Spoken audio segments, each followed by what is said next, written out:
No están viendo nada, ¿verdad?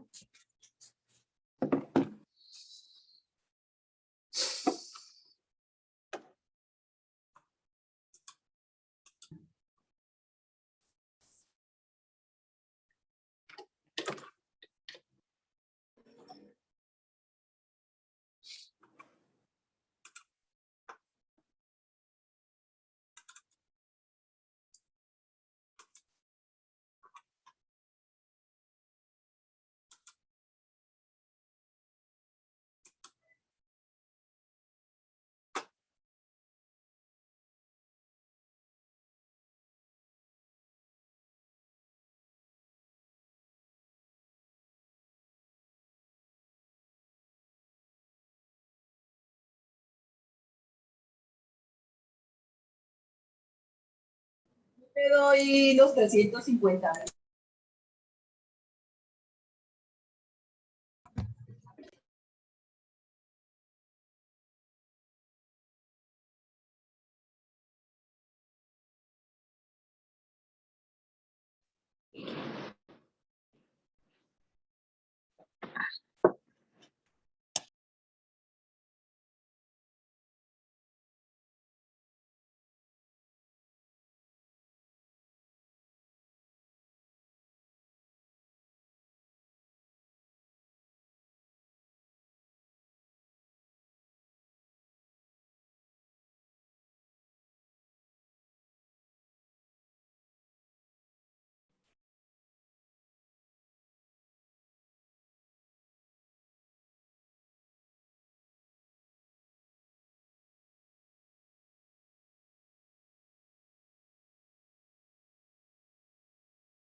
¿Ah?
Buenas tardes, Emiliano Osorio Soto. ¿Tú eres estudiante nuevo?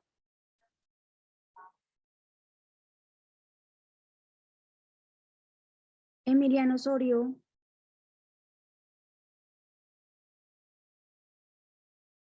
No, Carolina, qué pena, es mi hijo. Víctor Osorio, Víctor Hugo Osorio. Ah, bueno, listo. Ya lo cambio, qué pena, ya lo cambio. Bueno. Vale.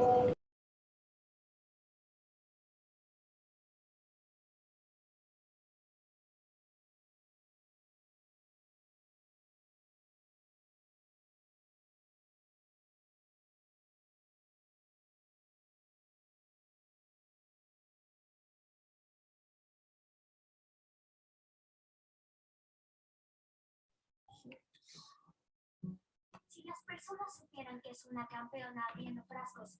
Sí, no sé. Gracias.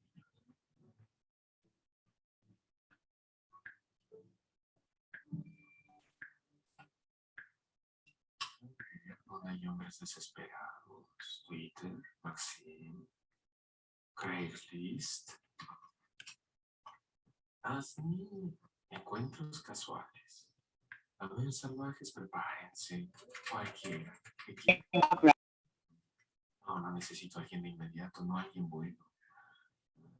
Cualquiera que quiera conocer. Con tal que ahorita no se empiecen a escuchar quejidos. Con esos encuentros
Vale. Bueno, profe, muchas gracias. Bueno, iniciamos. Profe, Salazar Richard. Sí, ya te quité la falla, tranquilo, ya leí el chat. Doctor, es que yo me matriculé ayer y no estoy en la lista porque pues me matriculé hasta ayer y pues ayer. Bueno, buenas noches. En la sesión de hoy del aula virtual, me imagino que ya pudieron tener acceso.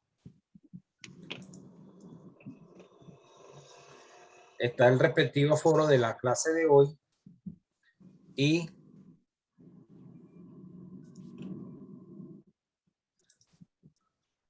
micrófonos, por favor.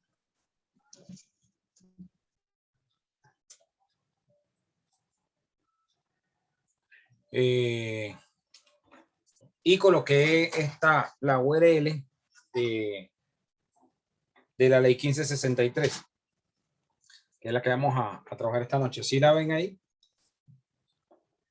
Sí, profe. Sí, doctor. Sí, profe.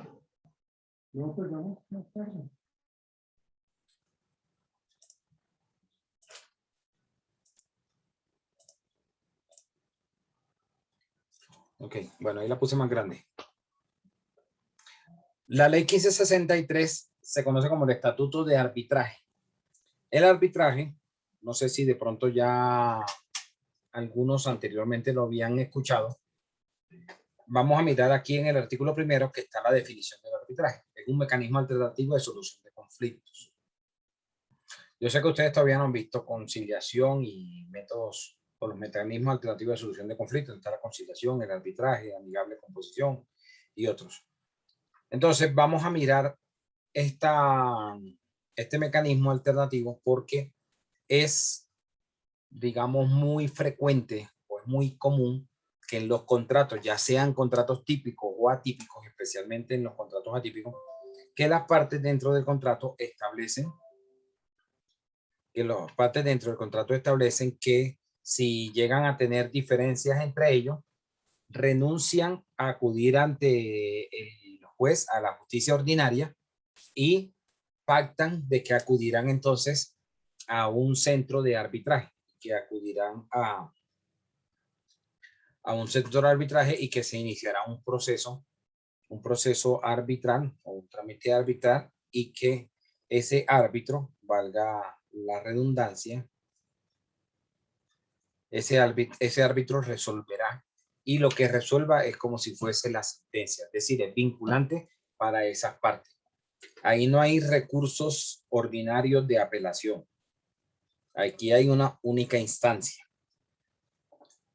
Dime, Giancarlos, que tiene la mano levantada. No, profe, es que era para la lista, ya la va. Bueno, entonces miremos aquí. ¿Qué me ayuda con el artículo primero? Que habla del arbitraje nacional.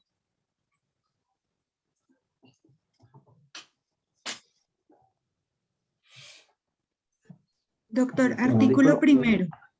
Definición, modalidades y principios. El arbitraje es un mecanismo alternativo de solución de conflictos mediante el cual las partes defieren a árbitros la solución de una controversia relativa a asuntos de libre disposición o aquellos que la ley autorice.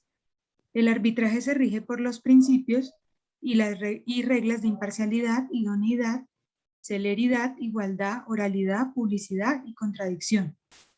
El laudo arbitral es la sentencia que profiere el tribunal de arbitraje.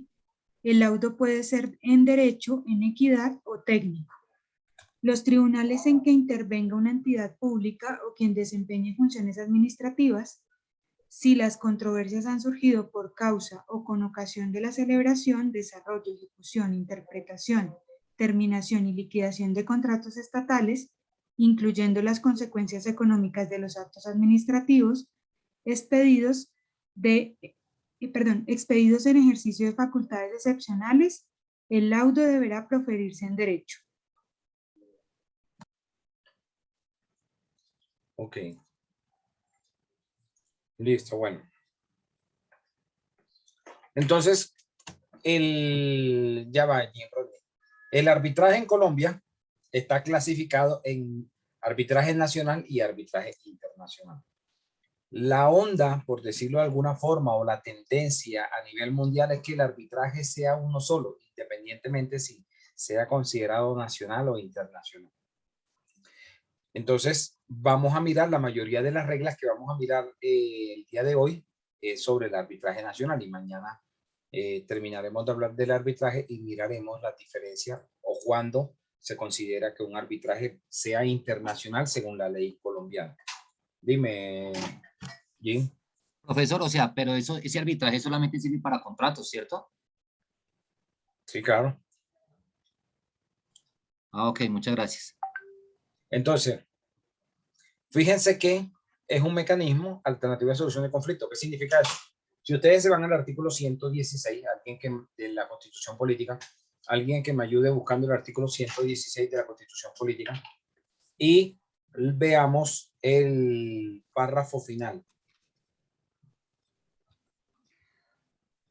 Los particulares pueden ser investidos transitoriamente de la función de administrar justicia en la condición de conciliadores o en la de árbitro, habilitados por las partes para proferir fallos en derecho o en equidad en los términos que determine la ley. Ok.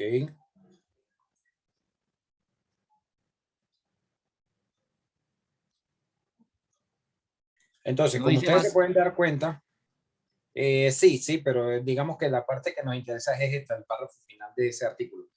El artículo 116 dice, de la Constitución, dice que transitoriamente se puede delegar en particulares la función de administración de justicia. Y esa forma o esa función transitoria de administración de justicia en los particulares se realiza a través, entre otros medios, del arbitraje. Entonces, el árbitro va a ser una persona que tiene que tener unas calidades que vamos a ver ahora más adelante, y que ese árbitro termina siendo como el juez. O sea, que debe aplicar justicia, debe tener un conocimiento de la norma y debe aplicar todas las situaciones como lo hacen los jueces de la República. No sé si fue en esta clase que en días anteriores, como el martes, alguien me decía que cuando hablábamos del fallo, de la sentencia que salió esta semana de que los menores de edad, que mayores de 14 podían declarar uniones maritales de hecho, y yo hacía pues un comentario, alguien me decía que de la clase, pero no estoy seguro si fue esta o de la otra clase, que le había generado una confusión porque se le había ido enseñando que el derecho cambiaba y todo ese tipo de cosas. Y explicaba, yo le explicaba, fue en esta clase. Sí, señor. Bueno, recuerdan entonces que el artículo 230 dice que los jueces toman las decisiones amparados en la ley, el 230, la Constitución Política. Al mencionar que los jueces están sometidos al imperio de la ley. O sea que acá todas esas reglas que están aplicables o que son aplicables a los jueces serán aplicables al árbitro, que es la persona que va a resolver en últimas el asunto, el conflicto, el pleito, y que debe garantizarle los derechos constitucionales, los derechos fundamentales al debido proceso, el derecho a la administración de justicia, tal cual como lo hacen los funcionarios del Poder Judicial. Cuando hablo del Poder Judicial, entiéndase los jueces y los magistrados. Acá es exactamente lo mismo en este tipo de actuaciones. La norma que regula, ya va Jimmy, la norma que regula, o la ley estatutaria de la Administración de Justicia, la ley 270 de 1996. No sé si ustedes vieron que hace unos meses, hace como unos 2 meses quizá, como en junio, antes de que terminaran el periodo legislativo del Congreso, el periodo anterior, ya que cada periodo legislativo inicia el 20 de julio y dura hasta el 15 o 20 de junio del año siguiente. Antes de que terminaran el periodo legislativo anterior, aprobaron una reforma a la justicia. Y esa reforma a la justicia es una reforma precisamente a la ley 270 de 1996, que es la ley estatutaria, esa norma marco o esa ley marco que hay para el sector de la administración de justicia. Esa norma tiene unos principios, igual que estas reglas que trae la 1563, donde también hay unos principios. Miremos los principios o reglas que van a tener tanto en la 270 como en esta norma. Los jueces van a ser imparciales. Acá los árbitros también van a aplicar la imparcialidad. No deben demostrar favoritismo hacia ninguno de las partes. ¿Qué significa? Que tenga una idoneidad. Que el árbitro tenga una idoneidad. ¿Qué entienden por ese término? Por ese principio de idoneidad.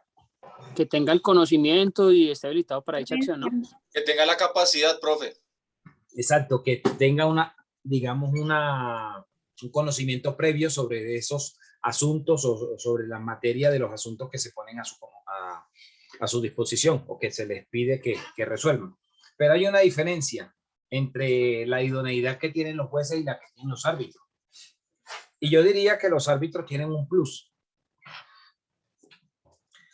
Para ser juez de la República no se requiere de tener una especialización en determinada área sobre la cual va a ser el juez o tener maestrías y ese tipo de cosas. No están dentro de los requisitos generales para ese tipo de cargos. Mientras que los árbitros se va a requerir para que hagan parte de la lista del respectivo centro de arbitraje, que tengan las respectivas especializaciones y tengan experiencia en el área en la cual van a pertenecer.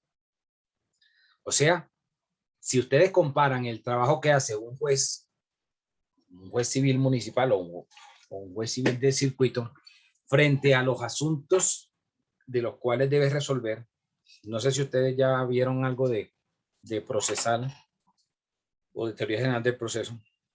Ustedes miran los primeros artículos del Código General, por ahí al artículo 16 más o menos, como hasta el 30, 32, habla sobre la competencia de los jueces,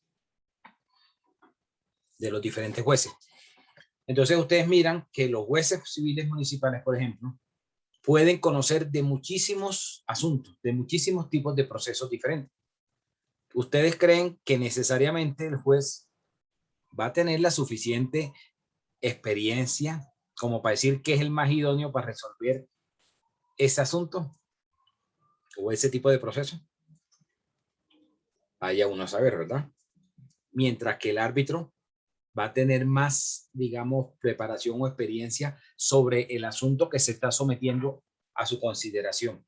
Entonces, los árbitros van a tener muchísima experiencia, así como van a tener también la posibilidad de tener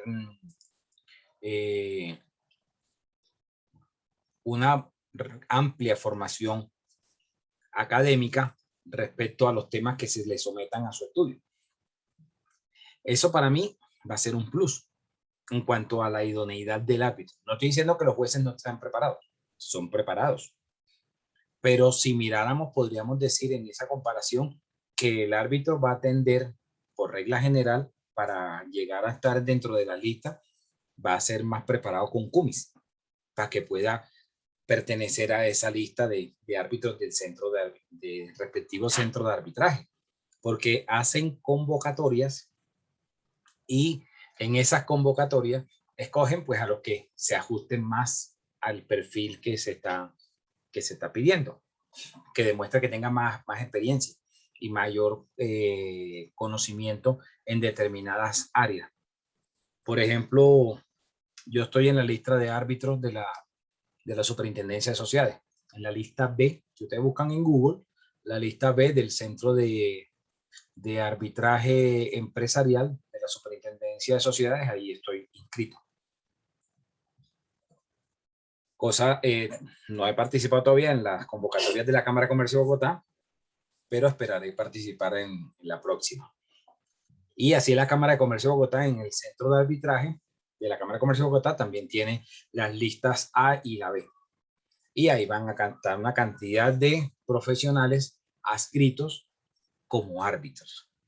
Y ustedes van y miran la hoja de vida, la experiencia que tienen, la especialidad sobre diferentes temas específicamente, o lo que más van a ver es sobre asuntos de derecho comercial, sobre asuntos de derecho financiero y contractual. Es lo que más va a ver. Y si lo comparan versus un juez civil municipal o juez civil del circuito, podrá tener especializaciones, pero no quizás tan enfocadas en estos asuntos. Entonces, desde ese punto de vista es que hago la comparación en cuanto a la idoneidad. Otro principio es la celeridad.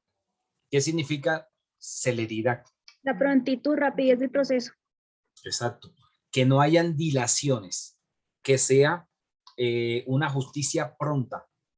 Ustedes saben que hay una congestión judicial y que los procedimientos toman mucho tiempo, aunque con la entrada en vigencia ya hace casi una década del Código General de Procesos de la 1564 de 2012, los procesos se volvieron más ágiles. O sea, el juez tiene un plazo de 1 año para dictar una sentencia. Eso, aunque sigue siendo un término no tan corto, es un término mucho más ágil que antes. Antes los jueces podían demorarse 3, 4, 5 años para poder tomar una decisión, para llegar a dictar la sentencia. Entonces, acá se aplica el principio de celeridad. ¿Cuánto puede durar un trámite arbitral? 6 meses. El decreto legislativo 491 del 2020, que está vigente todavía, por el tema de la emergencia, que la emergencia va hasta el 31 de agosto, es probable que quizá el presidente decrete. Ya lo largaron, profe. Ya, profe. Ya lo extendieron, largaron. profe. ¿Hasta cuándo? ¿Hasta septiembre o hasta octubre? 3 meses más. 90 días. Entonces, mientras dure esa emergencia, este decreto está vigente. Y en este decreto 491, el término del arbitraje se amplió 2 meses más. Se amplió a 8 meses. Y aquí no hay segunda instancia. Entonces, sigue siendo igual, muy rápido. No como en los procesos ante los jueces ordinarios, en la justicia ordinaria, donde tienen 1 año, que puede extenderse por 6 meses más, o sea, 1 año y medio, pero después el que no quedó a gusto presentó una apelación y se fue al superior y ahí se extiende el proceso un poco más. Mínimo va a ser 2 años. Acá no, acá van a ser 8 meses y aquí hay una sola actuación. Aquí es única instancia, una sola instancia. Aquí no hay apelaciones. Entonces, lo que dijo el árbitro, eso fue. Aquí va a haber otro principio, que es el de la igualdad. Igual que en la 270 de 96, la Ley Estatutaria de Administración de Justicia, el árbitro tiene que tratar con igualdad a las partes. Es decir, tiene que garantizar ese derecho a la igualdad como un derecho fundamental y ese debido proceso. Aquí las actuaciones van a ser orales, va a haber oralidad. Igual que en los procesos ante la justicia ordinaria, hay una fase escritural y otra fase que se vuelve oral. ¿Cuál va a ser la fase escritural? Cuando uno presenta la demanda, entonces se presentó la demanda tiene que ir por escrito, se admite la demanda, va por escrito, luego la contestación de la demanda se hace por escrito. Si se presentaron excepciones, contestación de las excepciones va por escrito, y luego ya las audiencias que siguen, sigue donde viene la oralidad. Publicidad, pues las decisiones que van a tomar va a ser de conocimiento para las partes, aunque esa publicidad no hay que entenderla con que cualquier persona pueda comparecer al trámite, cualquier tercero pueda participar del trámite o tener acceso a las decisiones que tome el árbitro. Acá no, acá hay una reserva sobre esas decisiones que toma el árbitro. En ese aspecto es diferente a los principios que actualmente rigen la Administración de Justicia con la 270, que fue modificada, pero hasta que no sea sancionada por el presidente, pues no va a entrar en vigencia. Entonces, no sabemos exactamente hasta que sea sancionada, cómo va a ser el texto definitivo de esa ley, de esa nueva ley estatutaria de administración de justicia. Y la contradicción. ¿Qué significa ese principio de contradicción? Que las partes dentro del proceso hay que garantizarles su debido proceso. O sea que pueden formular recursos. Pero aún cuando habla del principio de contradicción y que pueden formular recursos, los recursos va a ser únicamente de los recursos ordinarios el recurso de reposición. Aquí no hay apelaciones en ninguna de las actuaciones o en ninguno de los pronunciamientos de los autos que dicte el árbitro. No va a haber apelación porque aquí no hay superior. Aquí es una única instancia. Entonces aquí no hay quien resuelva una apelación. Entonces es por eso solamente va a haber como recurso o como ese principio de contradicción el recurso de reposición, que aplicará con las mismas reglas del Código General del Proceso, que si se profiere un auto en audiencia, deberá ser formulado el recurso inmediatamente, apenas se le notifique ahí en estrado a las partes. Ese pronunciamiento del árbitro que pone fin a ese trámite o a ese proceso se conoce con el término de laudo arbitral. El laudo arbitral es la sentencia y tiene los mismos componentes que una sentencia del juez. Va a tener una denominación de las partes, va a ser digamos como un pequeño resumen de la demanda, o sea, de lo que dijo el demandante, un pequeño resumen de la contestación del demandado, de las excepciones, y procederá entonces a hacer las consideraciones del despacho. Y habrá una parte resolutiva, que es donde ya dirá entonces, primero, declarar tal cosa, segundo, tal, y así podrá condenar en costas igualitos que los jueces.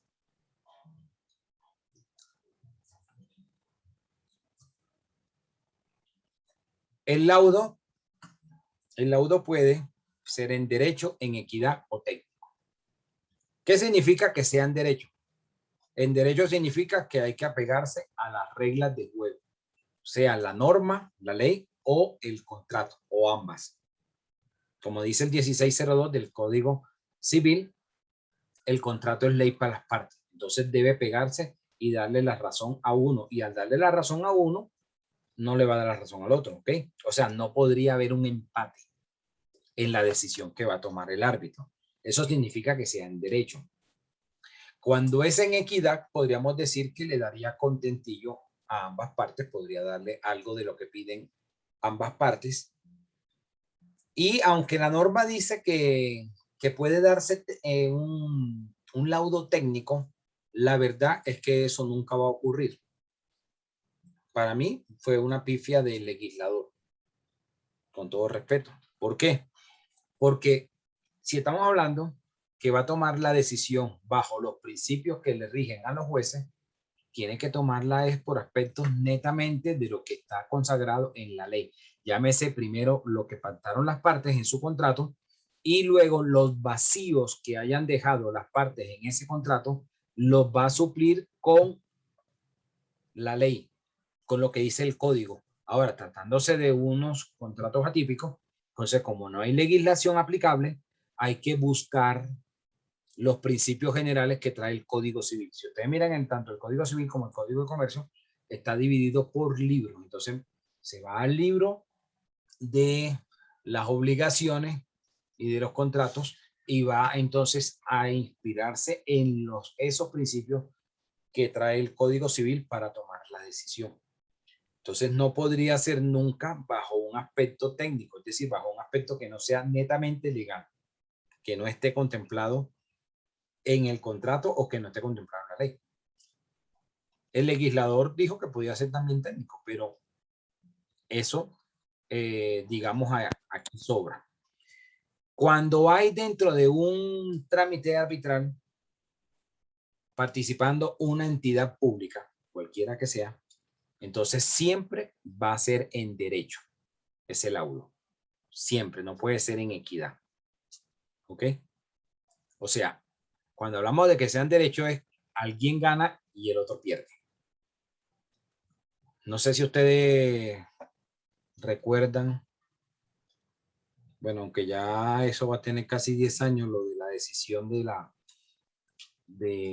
la Haya sobre la demanda de Nicaragua contra Colombia. ¿Sí recuerdan? Sí.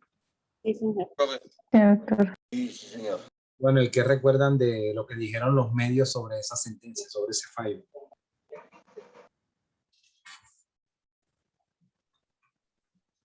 ¿No recuerdan el fallo? ¿Qué dijeron? Así a grosso modo. Pues parte del fallo era que le estaban cediendo parte del mar territorial de Colombia en la parte de San Andrés de la zona exclusiva de pesca a Nicaragua. Corrieron las millas náuticas. Pues más o menos lo que recuerdo en estos momentos, doctor. Bueno, más o menos. Lo que dijeron, palabras más, palabras menos, los medios era que Colombia había perdido 75.000 kilómetros cuadrados de mar. Palabras más, palabras menos, eso fue lo que dijo la prensa. Pero si uno empieza a mirar la decisión y a mirar los planteamientos del demandante, o sea, de Nicaragua y la defensa de Colombia, el fallo no fue en derecho. A mi juicio, el fallo fue en equidad. Porque cuando ustedes miran las pretensiones nicaragüenses, ¿cuáles eran? Que tenía que adjudicársele aplicando la Convención del Mar, tenía que dársele el archipiélago completo. O sea, las islas con los cayos y los islotes. Y todo el mar, obviamente, del archipiélago. ¿Y la defensa de Colombia cuál era? Que Colombia tenía la posesión de las islas, de todo el archipiélago, desde la época de la colonia. Y que eso hacía parte del virreinato de la Nueva Granada. Esa fue la defensa de Colombia, palabras más, palabras menos. El fallo de Bogotá creo que era, profe. ¿Cómo? El fallo de Bogotá creo que se llamaba en ese entonces, el fallo de Santa Fe de Bogotá, algo así, que en ese No, fue que se regaló. el pacto de Bogotá, porque en Bogotá en 1948 fue donde se creó la Corte Internacional de Justicia. Okay. Por eso se llama el pacto de Bogotá. Entonces, ¿cuál fue la posición de Colombia? Que tenían que dejar las cosas como estaban, que no podían acceder a nada de lo que pedía Nicaragua. ¿Y qué le dieron? Algo de lo que pidió Nicaragua y algo de lo que pidió Colombia. Colombia conservó el archipiélago y perdió una porción de mar. Nicaragua no le dieron las islas, pero sí le dieron un pedazo de mar. Ahora, si ustedes se van a la aplicación de la Convención del Mar, la cual Colombia no ha ratificado, no suscribió ni ratificó, el archipiélago tendría que ser de Nicaragua. Porque si lo cuentan las millas náuticas desde la costa de Cartagena hacia el archipiélago, hay más de 200 millas náuticas, que es la regla que aplica. Si la cuentan desde la costa nicaragüense, el archipiélago está dentro de esa zona de las 200 millas náuticas. Entonces, en aplicación de la convención, ellos tendrían la razón. Y por eso, pues Colombia no suscribió ese tratado y por eso no le aplicarían esa regla. Entonces, si ustedes miran, eso sería un fallo en equidad. Es decir, al final sacaron una solución donde le dieron contentillo a las dos partes, le dieron algo de lo que pedían ambas partes. Eso es un fallo en equidad. Mientras que el fallo en derecho le van a dar la razón al uno y le van a decir, usted tiene la razón y el otro no. ¿Sí? Esa va a ser la diferencia. Entonces, acá, si las partes no dijeron nada, se va a entender que el fallo va a ser en derecho. ¿Cuál es mi recomendación para el contrato que ustedes están realizando? Que ustedes van a colocar dentro de la cláusula compromisoria del contrato de ustedes que el arbitraje, el laudo arbitral debe ser en derecho. Ojo, no quiero leer en los contratos que ustedes me van a entregar que me pongan que el arbitraje, el laudo arbitral va a ser en equidad o que sea técnico. Debe ser en derecho. Jimmy, ¿qué iba a preguntar hace un rato? Buenas noches, profesor. Es que analizando el párrafo del primer artículo. Sí, estamos en el entidades artículo 1 públicas. Sí, es decir, sí.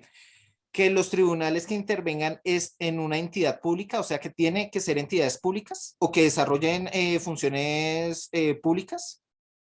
¿Aplica para eso? Te voy a poner un ejemplo.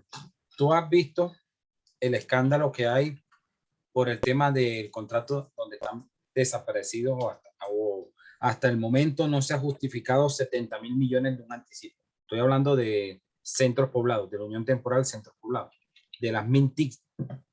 ¿Sí lo has visto en las noticias? Sí, señor. Y llevan como 2 semanas, entonces la novela va, el capítulo de hoy de esa novela va en que ahora Centros Poblados, la Unión Temporal dijo hoy que va a demandar al Estado, que va a presentar una demanda. ¿Sí? Y lo de la tutela, profe, que se la tomaron. No, la tutela lo que hicieron fue, el capítulo de ayer de esa novela era que el juez promiscuo de Puerto Colombia se declaró impedido por competencia, lo mandó al juez del circuito de Barranquilla por competencia. Eso fue lo que pasó en el capítulo de ayer. Pero primero primero había generado una, o sea, primero tomó una decisión y después en la segunda fue que se declaró impedido, ¿no? Por eso. Pero en el capítulo de hoy, ellos, la Unión Temporal, salieron a decir que iban a demandar. Miren la prensa para que vean. Eso es lo que... Por la caducidad del contrato, sí. Exacto, hasta ahí es donde va la pelea. Entonces, a eso es lo que se refiere con entidades públicas. En ese caso, cuando ellos presenten la demanda, la van a presentar contra la Nación, Ministerio de las Tecnologías de la Información y las Comunicaciones, y van a pedir porque ese contrato seguramente tiene una cláusula compromisoria, y me imagino que será aquí en el Centro de Arbitraje de la Cámara de Comercio de Bogotá, que es digamos, donde más se ventilan este tipo de asuntos. Entonces, ¿quién va a ser? Ahí va a participar la entidad pública, o sea, el ministerio va a ser el demandado, seguramente, en ese trámite. A eso es lo que se refiere la norma, a que la entidad pública sea el demandante o sea el demandado. Normalmente, la entidad pública es la demandada, normalmente. ¿Por qué? Porque siempre la entidad pública va a aplicar la regla, declarar la caducidad del contrato, va a decir, este contrato dejó de tener vigencia y entonces voy a celebrar lo que no hizo este contratista con un tercero. Más o menos eso es lo que sucede siempre, cualquiera que sea la entidad pública. Entonces a eso es lo que se explica la norma, que cuando hay de por medio una entidad pública que sea parte dentro de ese trámite, debe ser el laudo en derecho. O sea, siempre va a estar involucrado, la pregunta mía es, ¿siempre va a estar involucrada una entidad pública? Siempre no, pero las entidades públicas, como celebran contratos que se regulan por el derecho privado, como en este caso de los centros poblados, estos contratos se regulan por el derecho privado. Entonces, cuando hay un pleito, o sea, cuando hay esas diferencias porque la entidad pública le aplica la caducidad del contrato, y entonces ese particular a decir, presenta la demanda y va a exigir que la entidad le cumpla con lo pactado dentro del contrato. Entonces se aplicarán las reglas del derecho privado, o sea, esas reglas que se establecieron dentro del contrato. Y en ese contrato se estableció seguramente una cláusula compromisoria donde se comprometían que en caso de tener un pleito acudían a un tribunal de arbitramiento o de arbitraje. A esto es lo que se refiere. Otra pregunta, ¿los tribunales de arbitramiento sí o sí van a ser cámaras de comercio? Los centros de arbitraje normalmente hacen parte de las cámaras de comercio. Normalmente. Como estos son particulares, pero hay centros de arbitraje que son, digamos, diferentes o que no tienen nada que ver con las cámaras de comercio. Solo que son, digamos, los más conocidos. Pero también está el de la Superintendencia de Sociedades. Aquí, en estos trámites arbitrales, la norma no lo dice, pero aquí esto no es gratis. O sea, este proceso hay que pagarlo y es costoso, es bien oneroso.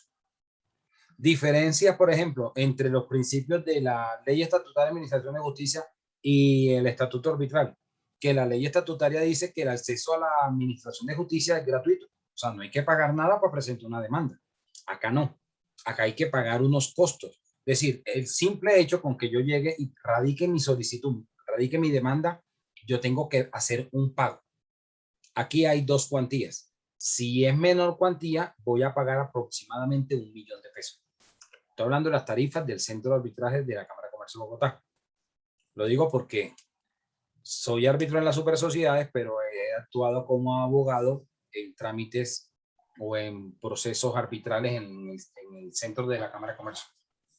Entonces, solo por ir a radicar la demanda, las tarifas son 1 millón de pesos, si es menor cuantía. Si es mayor cuantía, 2 millones de pesos. Cuando se llega a, digamos, avanzar el proceso, que se contesta la demanda, ahí se fija el costo del proceso. Y ahí se va a cobrar de acuerdo a la cuantía del proceso. Y hay unas tarifas que están establecidas por el Ministerio de Justicia, las cuales aumentan cada año de acuerdo al IPC, pero es costoso. Por ejemplo, en el último trámite que terminó a comienzos de este año, mi cliente pagó por una cuantía de casi 1.200 millones, se pagaron como 75 millones de los gastos del centro. O sea, incluidos los honorarios del árbitro, y ya era un solo árbitro, porque entre más árbitros pongan en el contrato, que sean 3 árbitros, entonces eso aumenta los costos, porque se va a cobrar por cada árbitro, hay que pagarle los honorarios. Hay que tener un secretario, y ese secretario de ese trámite hay que pagarle honorario, y se le paga la mitad de lo que se le paga al árbitro. Entonces, si al árbitro se le pagaron 100 millones, al secretario se le pagan 50 millones. Y además de eso, hay que pagar los gastos administrativos del centro de arbitraje. Entonces, por eso termina siendo costoso. Entonces, por ejemplo, en ese caso, se pagaron como unos 37 millones y pico, que eran los honorarios del árbitro. Y otros, como digamos, 18 millones que eran los honorarios de la secretaria, y como 18 millones que eran los gastos del centro de arbitraje. En total dieron como 75 millones. Entonces, si no se paga, hasta ahí llegó el proceso, hasta ahí llegó el trámite. Entonces, el que presenta la demanda tiene que tener el suficiente músculo financiero para asumir el pago, porque aquí se paga por mitades. Aquí, cuando ya dicen el gasto es tanto, el demandante paga la mitad y el demandado paga la otra mitad. Pero el demandado puede decir, no, yo no tengo, que la pandemia, que estoy en insolvencia, puede alegar cualquier cosa, lo que quiera. Entonces, si no paga, porque le dan un término común que vamos a ver ahora, si el demandado no paga, entonces la otra parte asume ese pago. Y cuando la otra parte asume ese pago, puede entonces con ese depósito, con esa certificación de que hizo ese pago que le correspondía a la otra parte, puede ir a la justicia ordinaria y presentar un proceso ejecutivo y embargar a la otra persona a través de un proceso ejecutivo en la justicia ordinaria por el cobro de esa suma que le tocaba dentro del proceso, dentro del trámite arbitral. Entonces, acudir a esta figura es costosa. Mi recomendación, ¿cuál es? No emocionarse mucho al momento de redactar el contrato y colocar que 3 árbitros. No, coloquen uno solo. Coloquen un solo árbitro. ¿Por qué? Porque en el evento del trámite va a ser más costoso entre más gente participe. Dime, Dueñas. Profe, bueno, la última parte me quedó medio clara. Quería hacer una pregunta frente a eso. Ahí también aplicaría, por ejemplo, si yo soy la persona que demando, ejemplo, yo demando al profesor por X proceso, nos vamos al tema de arbitramiento, lo que usted menciona, a mí me tocaría pagar una parte del proceso y demás, pero en el caso de que yo gane la demanda, esos costos, digamos, ¿hay alguna figura para que me los pague a quien demande? Ya que pues eso, por el incomplemento, por lo que haya sido, fue lo que me conllevó a mí generar dichos costos. o definitivamente no, eso es algo que es infinito, como lo la explicó. sentencia que se emite aquí, o sea, el laudo arbitral, es como si fuera una sentencia de un juez. Y eso va a prestar mérito ejecutivo. ¿Qué significa? Que eso se vuelve un título ejecutivo. Y entonces, con esa sentencia, se va y se presenta la demanda ejecutiva ante el juez civil. Y ya con la demanda lo que va a pedir de primerazo son embargos para cobrar a las malas el dinero que dijo el árbitro que tenía que pagarse. Aquí normalmente se van a pelear sumas de dinero, porque se va a decir si son trámites que se van a seguir por los procesos verbales declarativos que establece el Código General del Proceso en el artículo 368, van a decir, declare que la otra parte incumplió y como resultado entonces tenga que pagar este dinero.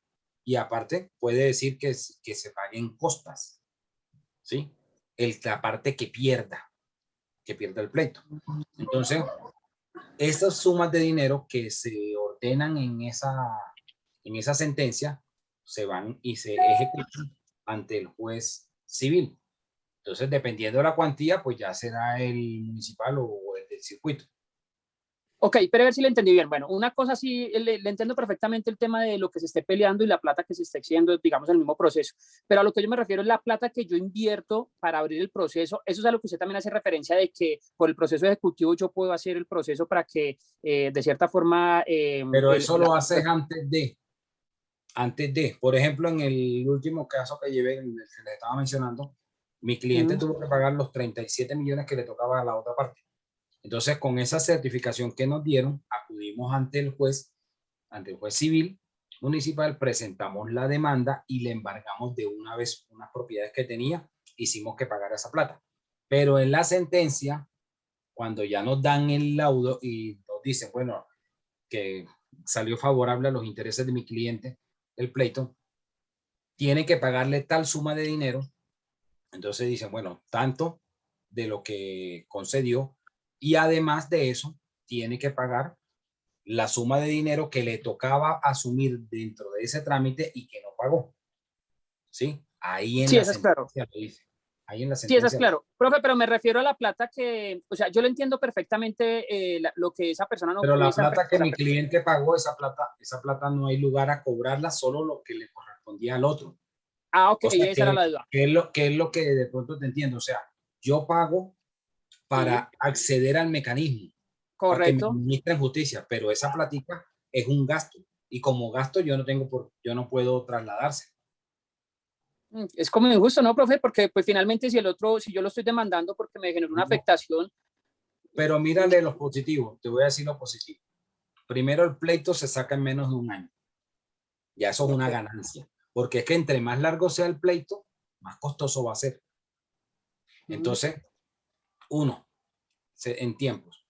Dos, si las partes en el momento de celebrar el contrato establecieron que se iban al arbitraje, tenían que saber que si llegaban al pleito iba a ser costoso. Y eso pueda que al momento de llegar al pleito, cuando vaya, porque vamos a verlo ahora más adelante, que empezando el proceso hay una conciliación. Entonces, está la posibilidad de que las partes conciliaron y ahí el centro cobra una tarifa, pero va a ser mucho más pequeña, o sea, mucho menor, así llevarán todo el proceso.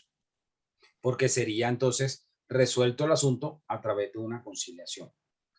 Entonces, eso puede servir, que sea costoso, puede servir como para que mejor apliquemos el dicho popular, es mejor un mal arreglo que un buen pleito. Entonces, resolvamos y nos ahorramos una platica y quedamos todos felices.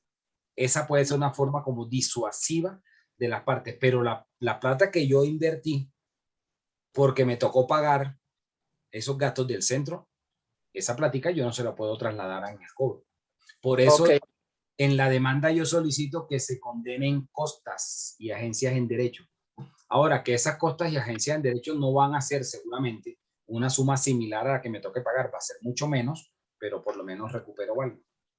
Ok, listo, ahora sí lo entendí. Gracias. Carolina. Buenas noches, profe. Dado que en el caso del arbitraje entran directamente las partes, La contratación de abogados es discrecional de cada parte, ¿cierto? ¿O es necesario que los contraten? Claro, tiene que ser obligatorio la participación a través de abogados, porque no podrían en causa propia. Y eso, pues, digamos que hace que sea también más costoso, porque aparte de pagar los gastos de la presentación de la demanda, los gastos del centro, los gastos administrativos del centro de arbitraje, pues hay que pagarle los honorarios del abogado que está representando a esa parte demandante. Es que en el artículo 2, pues dice, cuando por razones de la cuantía o de la naturaleza del asunto no se requiere de abogado ante los jueces ordinarios, las partes podrán intervenir directamente en el arbitraje. Lo que pasa es que en los procesos que se ventilan, en este tipo de escenarios son procesos verbales declarativos. Entonces, en los procesos verbales declarativos, digamos, la persona no va a saber la técnica jurídica, no va a saber cómo defenderse, ¿sí? Cómo hacer valer su derecho, porque es que no es tan sencillo como presentar una tutela. De que las tutelas, por ejemplo, hay modelos de tutela en internet o, por ejemplo, un proceso monitorio. Ustedes entran a la página de la rama judicial y ahí hay un link donde uno puede descargar algunos modelos, por ejemplo, para presentar una tutela o para presentar una demanda monitoria, y ahí es sencillo, ¿sí? Pero en este tipo de procesos que son los más complejos, porque son los verbales declarativos, pues la persona no va a saber por sí sola cómo hacer valer su derecho.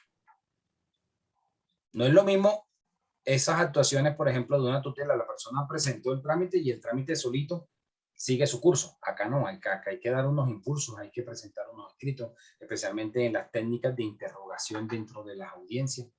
Entonces la persona, aun cuando la norma lo diga, la persona no va a saber hacerlo.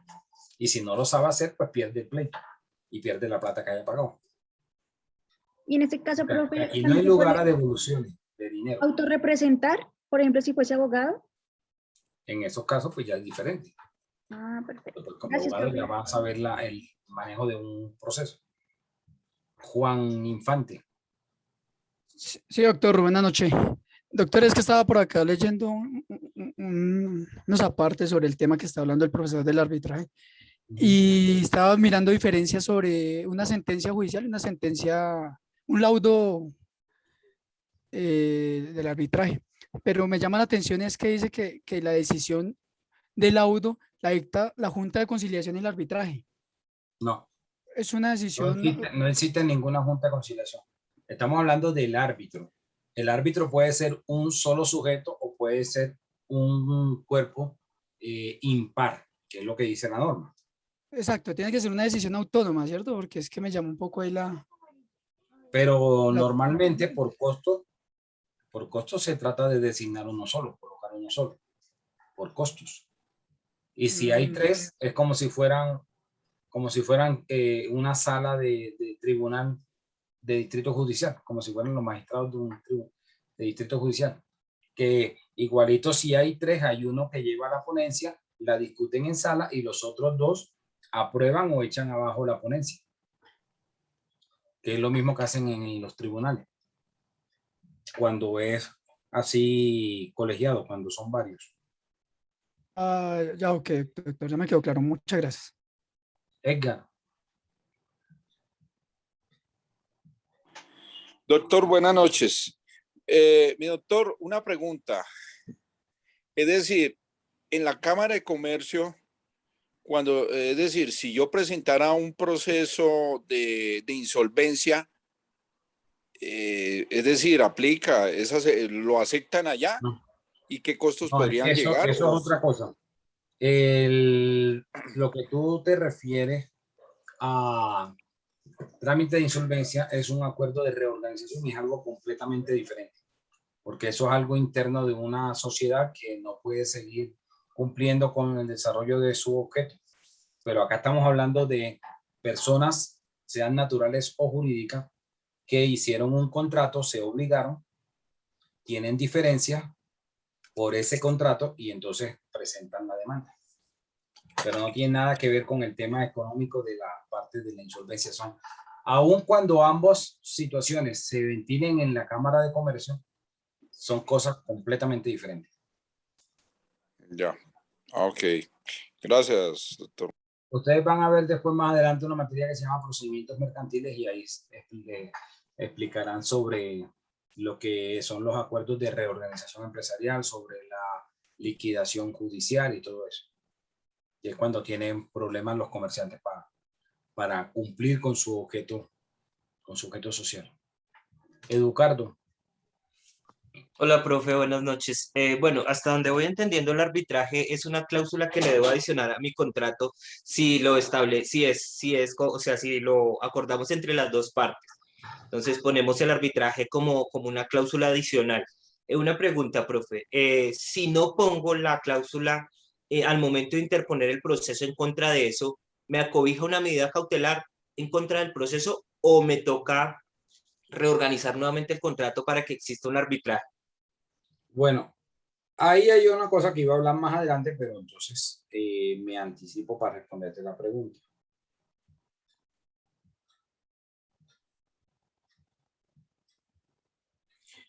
Primero, que los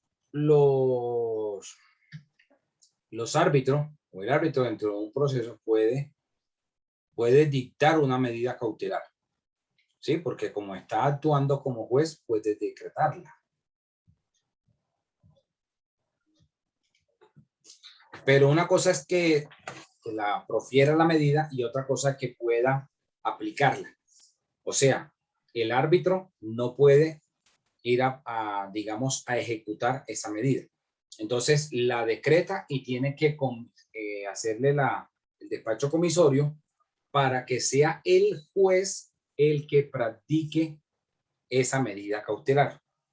Entonces, si decreta un embargo y secuestro de un bien, lo decreta, pero tiene que enviarlo al juez para que sea el juez el que se encargue del embargo y secuestro que había ordenado dentro de este trámite. Solamente lo puede decretar, no puede practicar esas medidas cautelares. Ahí no tiene, digamos, función jurisdiccional para hacerlo. Dentro de los procesos, dentro de este tipo de procesos, se pueden pedir, o dentro de los verbales declarativos, se pueden pedir las medidas cautelares que están en el artículo 599 del Código General del Proceso. Pero hay veces que uno puede tramitar el asunto sin pedir medidas cautelares, porque como es un asunto relativamente rápido, entonces se necesita que salga la sentencia rápido, y como no va a haber segunda instancia, va a haber única instancia, en un año, quizás, o un poco menos de un año, se supone que ya debería estar practicándole los embargos a través de un proceso ejecutivo basado en la decisión que tomó el árbitro. Es decir, haciendo cumplir el laudo arbitral. Entonces, en el evento de que los árbitros decreten las medidas, tienen que oficiarle al juez para que sea el juez el que las practique. Y eso pues va a hacer que se demore un poco más el procedimiento, que no salga tan rápido.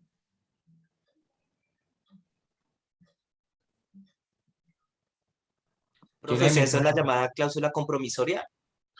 La cláusula compromisoria es ese pacto de que renuncian a ir a los jueces para acudir a esta figura del árbitro, del centro arbitraje.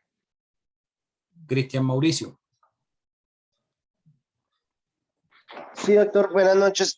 Yo tengo una duda respecto a los árbitros. ¿Los árbitros lo escojo yo o el árbitro está dentro de una lista y vienen por parte digamos, del ministerio no, sino, esto que decía ahorita los compañeros? O sea, ¿él está en una lista o lo escojo yo como demandante? El árbitro puede ser escogido en virtud de que en la audiencia de designación del árbitro ambas partes comparecen. Es decir, cuando está empezando apenas el trámite. Se radicó la demanda y la primera audiencia es designación de árbitro. Entonces, acuden las dos partes, porque el centro de arbitraje va a notificar a ambas partes, y se puede poner de acuerdo y escogen el árbitro.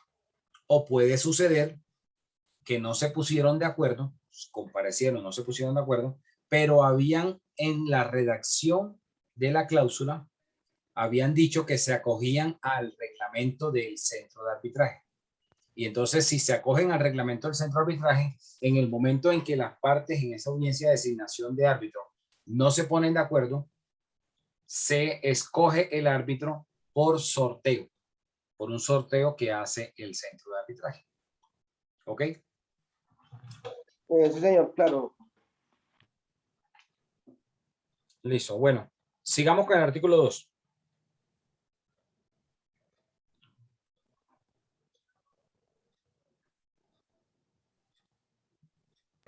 ¿Se lo leo, profesor? Sí, por favor. Bueno, permítame.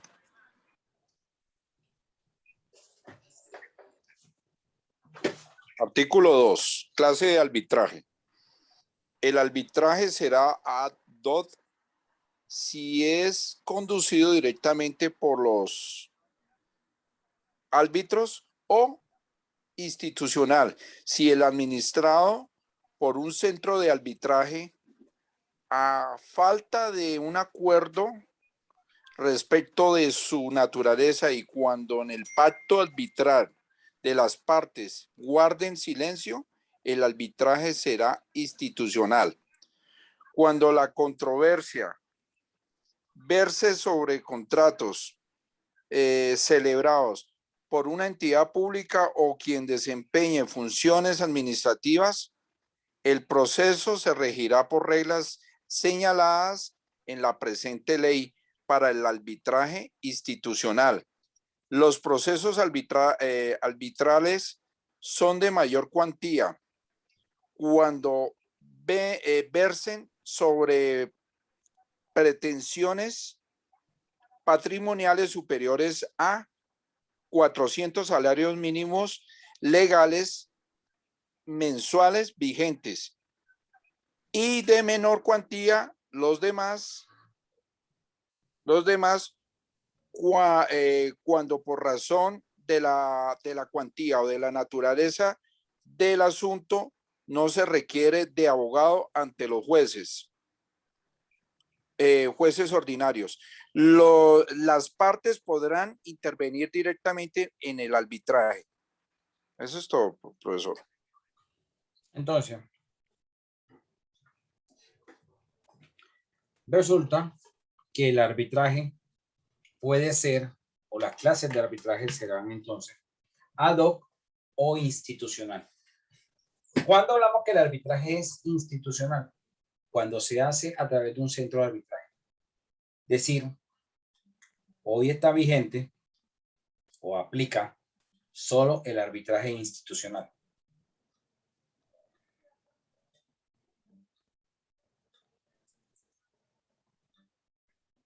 Y hay dos tipos de cuantías. Menor y mayor cuantía. Menor cuantía, menor a 400 salarios mínimos. Estamos hablando de 360 millones aproximadamente. Si es de 360 millones hacia abajo, estamos hablando que sería de menor cuantía. Y si supera los 400 salarios, o sea, los 360 millones, va a ser mayor cuantía.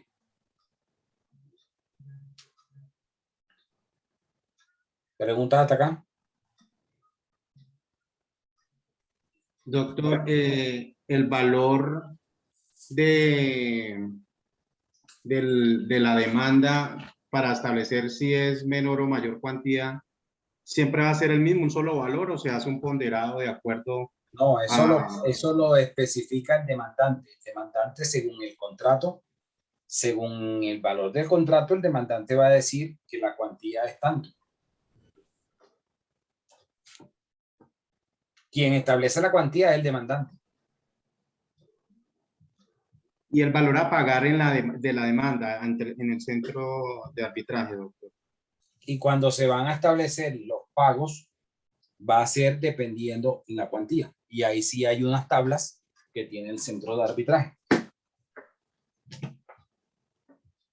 Entre más alta sea la cuantía, menor va a ser el porcentaje. Pero igualito es mucho dinero. O sea, saquen la cuenta si... Pero hay una tabla en el- para saber cuál es, hay una tabla para discriminar la cuantía, Sí. profe, porque si queda potestad Sí. solamente del No es que demandante. quede... No, está confundiendo dos cosas, está revolviendo dos cosas. Una cosa es cuando yo presento la demanda, yo digo, mis pretensiones económicas en esta demanda son X suma de dinero. 100 millones, 500 millones, 1000 millones, 10.000 millones, 50.000 millones.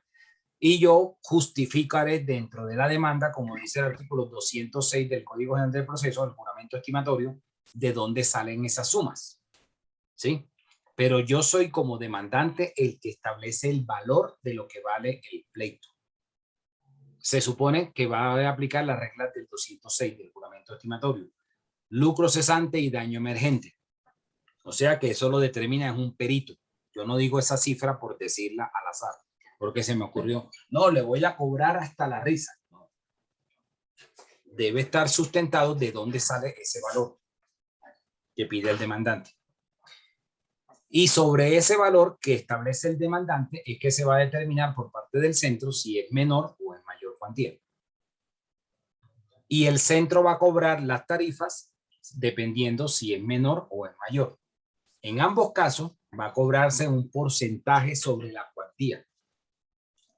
Y hay unas tablas, pero no hagan énfasis en las tablas porque eso tiene unas fórmulas y vainas que son, digamos, no perdamos tiempo calculando, porque o ustedes pueden entrar por la Cámara de Comercio de Bogotá y ahí hacer la prueba, una simulación de cuánto sería una cuantía si fueran 1.000 millones, el pleito. Y ahí les va a arrojar el simulador cuánto sería el valor del proceso como tal, del trámite, del valor a pagar cuando ya se admitió la demanda. ¿Ok? Eso es, pero esas tablas, esas tarifas están sujetas a los topes que establece el Ministerio de Justicia. El Ministerio de Justicia establece un tope, así como el de la gasolina. Ustedes han visto que el Ministerio de Minas, cada final de mes, por ejemplo, por allá el lunes o martes de la semana que viene, seguramente que van a decir, el Ministerio de Minas sacará una resolución diciendo que el precio de la gasolina para el mes de septiembre, a partir del 1 de septiembre, se mantendrá igual o subirá X monto. Y entonces ese es el tope. Por encima de ese precio no pueden cobrar las estaciones de gasolina, ¿verdad? Así sucede acá. El Ministerio de Justicia saca unas tarifas y dice las tarifas van a ser tantos porcentajes según el valor del pleito. Y los centros van a estar máximo en ese tope. O sea, no pueden superarlo. ¿Ok? Quedó claridad sobre la confusión que tenía de las tarifas. Sí, doctor. Dime, Jimmy. Profesor, qué pena nuevamente. Tengo una preguntita. Cuando usted dijo que el laudo arbitral podría ser de derecho, de equidad y técnico, ¿el técnico a qué hace referencia? Como su nombre lo indica, aspectos que sean basados en una disciplina diferente al derecho. Por ejemplo, si fuera sobre un asunto que involucre una cuestión eléctrica, sería tomado bajo un concepto que diera un ingeniero eléctrico, por decir algo. Más O no sea, por bajo la la regla. ciencia, profe, ¿sí? Exacto, más no por lo que le digan las partes, porque al final lo que dice la ley, no por lo que vaya a decir cierta disciplina o alguien que pertenezca a una disciplina específica. Ok, y para confirmar, las clases de arbitraje, ese es el ad hoc y el institucional, ¿sí? Ajá. Alice, perfecto. Gracias. Karen. Profe, es que me queda una duda con el ad hoc. Dice El que es ADO no aplica, el ADO sería una persona natural. Por ejemplo, si las partes dentro del contrato dijeran vamos a establecer que si tenemos dentro de este contrato tenemos unas diferencias, el árbitro será el señor Jimmy Alexander Montaño Duque, el que resolverá estas diferencias. A eso se Por refiere. lo que leíamos en la Constitución, ¿no? Sí, pero el ad hoc es que dicen puntualmente quién es el personaje, pero Gracias, doctor. no aplica de esa forma, porque en la práctica no, están diciendo de una vez quién va a ser el árbitro. Es como si, digamos, tú pudieras acudir ante los jueces civiles municipales de Bogotá, y entonces tú sabes que hay una juez civil municipal que es muy respetada y se llama la doctora Carolina Parra Pulido. Entonces tú pudieras decir al momento de radicar la demanda, yo quiero que esta demanda la resuelva la doctora Carolina Parra Pulido. Es algo así, ¿sí? Pues obviamente eso no sucede, ¿no? Porque uno presenta la demanda y hay 80 y pico de juzgados civiles municipales en Bogotá, y el sistema que tienen ellos, el software, le asigna a qué despacho va. No le da posibilidad de uno decir, yo quiero que caiga en tal juzgado. No le da la posibilidad. Así acá se refiere a eso. A que la DOC sería que dijeran, la persona tal sea el que sea el árbitro, el que vaya a resolver el pleito, refiriéndose a una persona natural. Y es cuando hablan de institucional, es cuando dicen, el trámite se ventilará o se llevará a cabo en tal centro de arbitraje. Que ese es el que aplica, ese es el que sí se lleva a cabo. Las partes dentro del contrato, o sea, ustedes en su contrato, en su cláusula compromisoria, van a decir que el tribunal se llevará a cabo en el centro de arbitraje de tal parte. De arbitraje de la Cámara de Comercio de Bogotá o el centro de arbitraje empresarial de la Superintendencia de Sociedades o cualquiera de los centros de arbitraje que hay en Bogotá. Listo, doctor, muchas gracias. Artículo 3, miremos el pacto arbitral.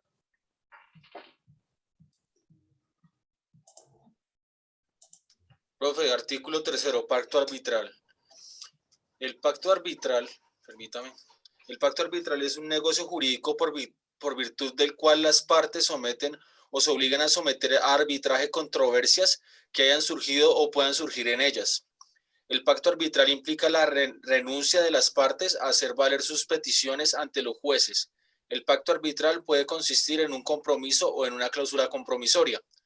En el pacto arbitral, las partes indicarán la naturaleza del laudo.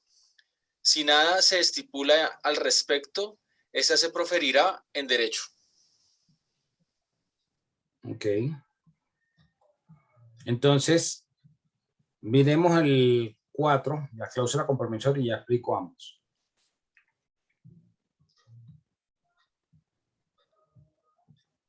¿Quién me lee el 4?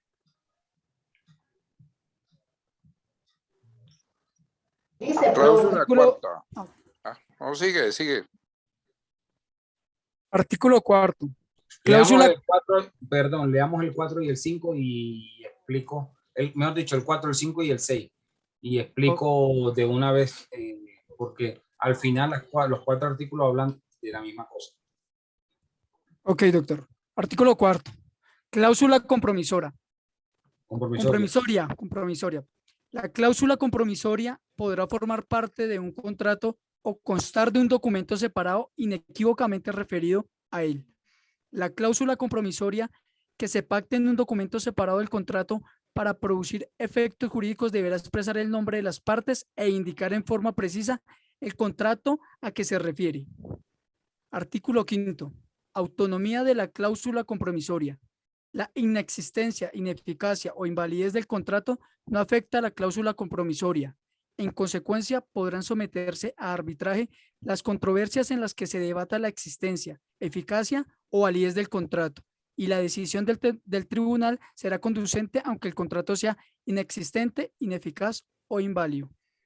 La cesión de un contrato que contenga pacto arbitral comporta la cesión de la cláusula compromisoria. Artículo 6. Compromiso. El compromiso podrá constar en cualquier documento que contenga, primero, la los nombres de las partes. Segundo, la indicación de las controversias que se someten al arbitraje. Tercero, la indicación del proceso en curso, cuando a ello hubiere lugar. En este caso, las partes podrán ampliar o restringir las pretensiones aducidas en aquel. Listo, profe. Ok. Ahora sí, Edgar, dime.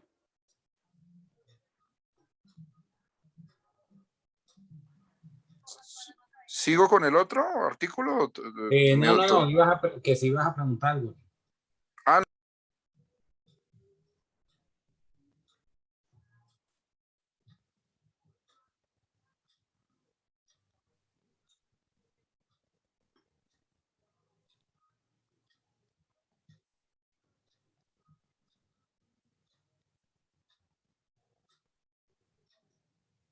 No iba a preguntar nada, Astro. no, mi doctor, gracias, gracias. Tengo un poquito despejado todo, no se me preocupe. Gracias, doctor, muy amable. Ok. Listo. Bueno, entonces, dime, Jairo. Disculpe, doctor, es que pues, para tener esa claridad, porque de pronto me confundí un poco ahí en eso. Los sujetos que pueden acudir a un centro de arbitraje pueden ser entre personas naturales o naturales y jurídicas, entre personas jurídicas o entre personas o entre solamente entidades públicas, para tener eso claro, doctor. Todas las anteriores. Puede ser una entidad pública demandando por un contrato donde hay una cláusula compromisoria a otra entidad pública, o puede ser una persona jurídica demandando a una entidad pública porque suscribieron un contrato, ¿sí? O puede ser una persona jurídica demandando a otra persona jurídica de derecho privado, ambas, porque suscribieron un contrato. O sea, cualquiera, no importa la calidad. Lo que interesa aquí es que sea en virtud de un contrato. Esa es la clave, ¿ok? Ok, profesor, muchas gracias. Bueno, entonces, si miramos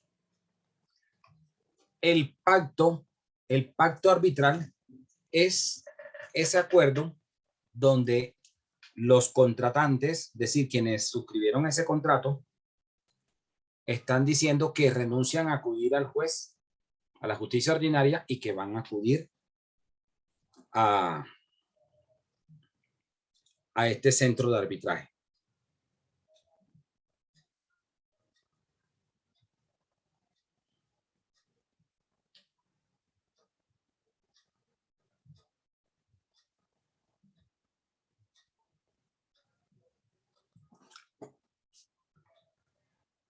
Ese pacto, es decir, ese acuerdo que establecieron estos contratantes, estas personas, ese pacto debe quedar dentro de una cláusula, que es lo que se conoce como la cláusula compromisoria.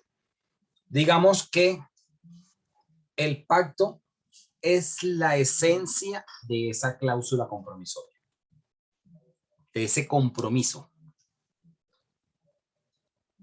¿El compromiso cuál es? De que van a acudir al centro de arbitraje para que resuelva el conflicto. Esta cláusula tiene una autonomía, ¿sí? Como dice el artículo 5º. O sea, no depende de las otras cláusulas del contrato. Ahora, puede suceder lo siguiente también. Que las partes dentro del contrato no establecieron la cláusula. Las partes no establecieron la cláusula. Después de firmar el contrato, entonces dijeron, bueno, vamos a pactar una cláusula compromisoria.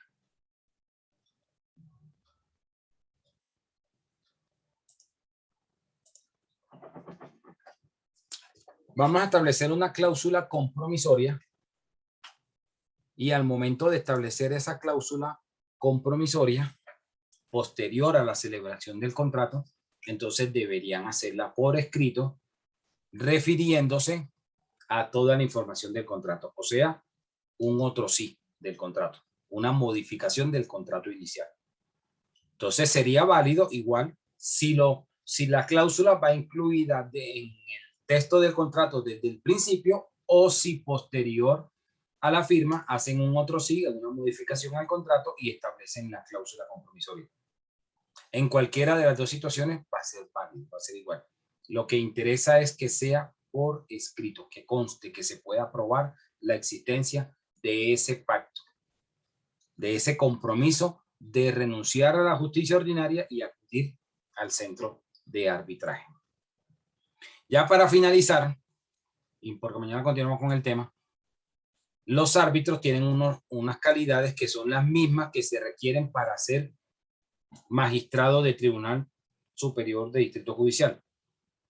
Ser abogado en ejercicio, tener mínimo 8 años de experiencia, no estar inmerso en investigaciones ni haber sido sancionado por delitos culposos y ese tipo de cosas, como para cualquier cargo.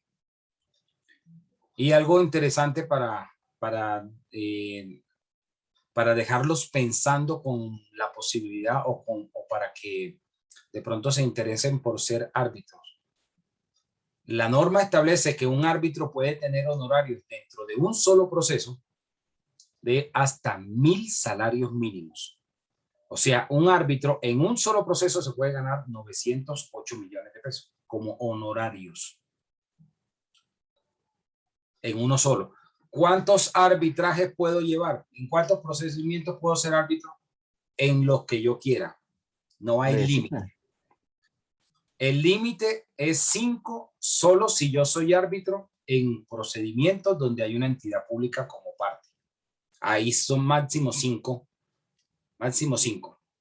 Pero si dentro de los procesos arbitrales que yo lleve como árbitro no hay ninguna entidad pública, yo puedo tener 10, 20, 30, 50, los que yo aguante al mismo tiempo. ¿Ok? Hasta 1.000 salarios. Y el secretario se gana la mitad, o sea que puede ganar hasta 500 salarios. Entonces, en algunos trámites yo puedo ser árbitro y en otros puedo ser secretario. Entonces, si ustedes se dan cuenta, las roscas no son malas. Lo malo es estar fuera de ellas, ¿sí o no? Doctor, perdone que lo interrumpa. Lo malo es estar fuera de la rosca. Por eso. Las roscas no son malas, lo malo no son malas, lo malo está fuera de ellas. Bueno, entonces no se les olvide responder el foro de la sesión de hoy y nos vemos mañana a la misma hora por el mismo canal. Listo, profe, buenas Doctor, noches. mil gracias. Gracias, doctor. Gracias, doctor, muy amable. Hasta luego, profe. Feliz noche. Mañana, chao. Profe, muchas gracias, muy amable. Hasta mañana.